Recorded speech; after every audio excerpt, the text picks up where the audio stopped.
Bonjour à tous, bienvenue pour ce 4e numéro de, on peut appeler ça, Antoine vous présente ses DVD préférés. Toujours le même principe, je vous présente 3 titres que nous avons nouvellement acquis à la médiathèque et que j'ai adoré. Donc c'est pas forcément du très grand public, c'est pas forcément non plus des films très compliqués, c'est juste des coups de cœur.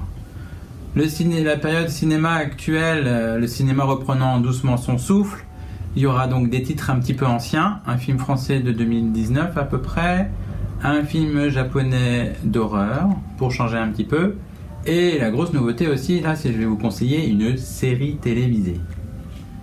Premier titre de la sélection, donc c'est un film français, un premier film français qui s'appelle Un vrai bonhomme de Benjamin Parent avec Thomas Guy, Benjamin Voisin, Isabelle Carré et Laurent Lucas. Et maintenant tout de suite, la bande-annonce. J'étais pas sûr que tu viendrais, hein? Bah évidemment que je suis là. Premier jour, nouveau lycée. Salut. Mec, ce qui compte, c'est la première impression. Hey, salut. Pourquoi tu rigoles, frère? Oublie la meuf. Elle est trop stylée pour toi. T'es pas à la hauteur. Tu regretteras pas de m'avoir choisi. Je t'ai pas choisi, j'ai pris ce qui restait. Je pensais passer voir ton frère. Tu vas venir? Il va falloir débarrasser les affaires de Léo. Garde tout. Personne touche aux On affaires de peut Léo. pas tout garder, non? Non. T'as perdu quelqu'un? Tu vas-tu faire comment? Te tourne pas. Fais le mec mystérieux. C'est juste qu'il est là quand j'ai besoin de lui. Il me rassure, c'est tout. Craque pas, putain, ne craque pas. Si t'as pas honte, ils peuvent rien contre toi. Je suis dingue, hein. Complètement schizo. T'avais pas le choix. T'as fait ce que t'avais à faire. D'accord?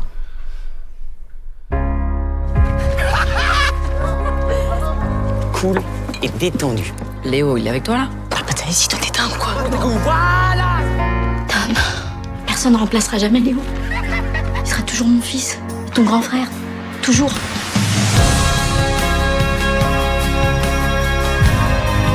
C'est fini. Alors dis-moi pourquoi je suis encore là. Je vais y arriver. Tom, t'es courageux. C'est pour ça que tu t'en es sorti, tu m'entends? T'es à la hauteur.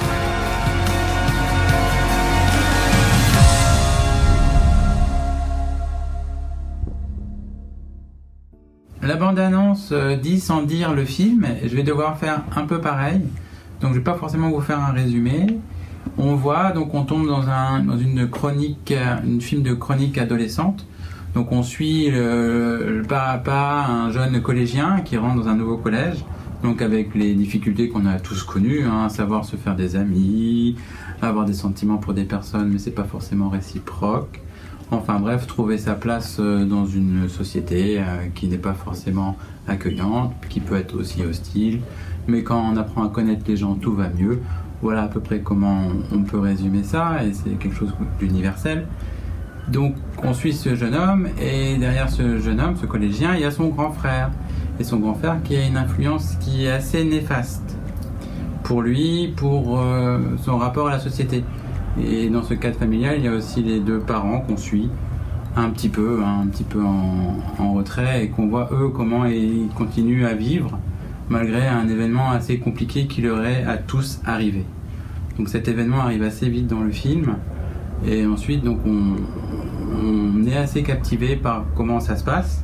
On est surtout captivé par cette figure en fait du grand frère qui nous aussi en fait nous impressionne, et on est impressionné en fait tout le long du film. Donc pour moi, c'est vraiment pas une jolie chronique, c'est un film qui est assez prenant, qui pose pas mal de questions. On est assez surpris, un petit peu tout le temps en déroulé du film, et c'est pour ça que moi c'est un film à voir, vraiment à ne pas passer à côté. Deuxième film de la sélection, un film japonais, un film de zombies, un film avec du sang partout qui s'appelle Ne coupez pas de Shinichiro Ueda. Un film de genre, mais pas pour esthète du genre, un film qui s'adresse à tout le monde. Bande annonce.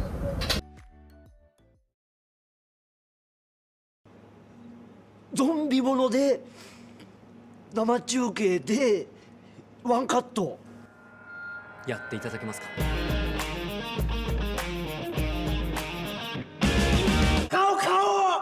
なんで嘘になるか教えてやろうか。遊べな。 俺の作品だ。俺の作品だよ。 ここね。 ここね。 ここね。 俺の作品だよ。 ここね。 ここね。 ここね。表向きは浄水場として作られたんだけど、裏ではある実験に使ってたんだって。ある実験？人体実験。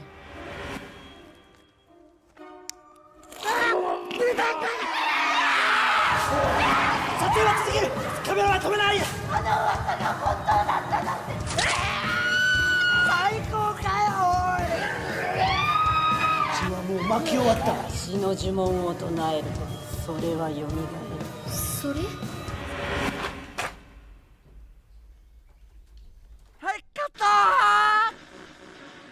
？Donc vous avez vu la bonne annonce, hein, et si vous êtes comme moi, vous fuyez, vous restez pas, vous dites pas « Ouh, je vais passer un super moment ». On dirait un film d'étudiant, et c'est un film d'étudiant, on dirait un film tourné en 7 jours, à la va-vite, avec peu de moyens, et c'est vrai que c'était un film d'étudiant, tourné en 7 jours avec très peu de moyens. On dirait un film sans idées et moche, parce que souvent quand on rentre dans le genre c'est qu'on n'a pas d'idées, et ben pas du tout, c'est un film bourré d'idées, et très intelligent. C'est pour ça d'ailleurs que ce film, hein, qui n'était pas fait pour avoir une carrière à l'international, suite à une myriade de petits courageux cinéphiles qui l'ont vu et qui l'ont adoré, ont fait que c'est devenu un bouche à oreille mondial. Parce que oui, en fait, au début on ne pense pas, mais on est face à un chef-d'œuvre. Et je peux rien vous dire sans vous déflorer tout le plaisir que vous aurez à le voir.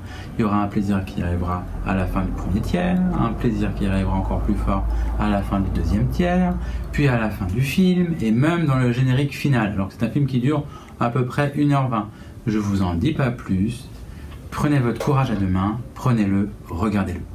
Troisième et dernier titre de notre sélection, et donc c'est la série anglaise qui s'appelle Good Omens, développée pour la télévision par Neil Gaiman, d'après son œuvre qu'il a coécrit avec Terry Pratchett, et nous retrouvons les acteurs David Tennant et Michael Sheen. Et tout de suite, la bande-annonce.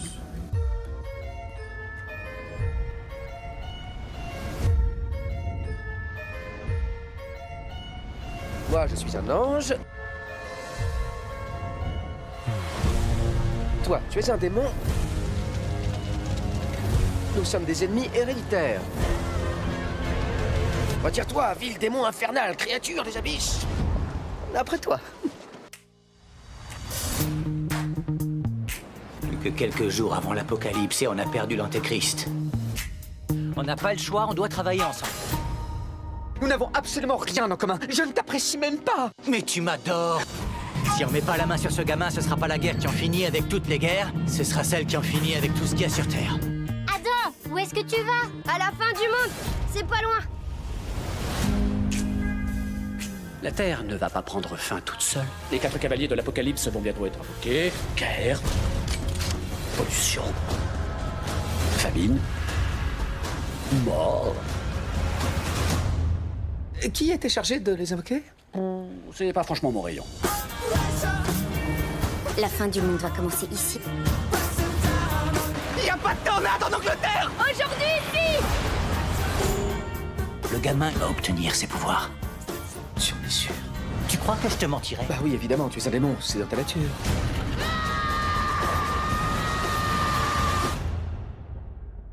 Nous sommes perdus. Bienvenue à la fin du monde. J'ai été heureux de te connaître. Tu ne peux pas baisser les bras. Démarre cette guerre. Mais cette guerre, on n'est pas obligé de la faire. Évidemment que si, sinon comment pourrait-on la gagner?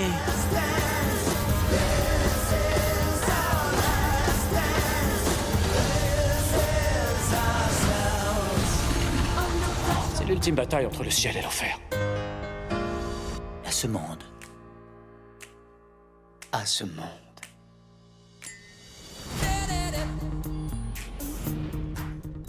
Donc quand on regarde un petit peu sur internet, cette œuvre n'est pas pour les aficionados de Terry Pratchett ou de Neil Gaiman, mais plus pour un public comme moi ou comme vous, de néophytes qui ne sont pas non plus spécialistes de l'apocalypse, mais qui aiment prendre plaisir dans une histoire complètement loufoque, farfelue, avec des personnages hauts en couleur ou caricaturales comme on veut, mais en tout cas qui jubilatoire, où on les suit avec autant de plaisir que eux ils ont à jouer, et ça fait vraiment plaisir.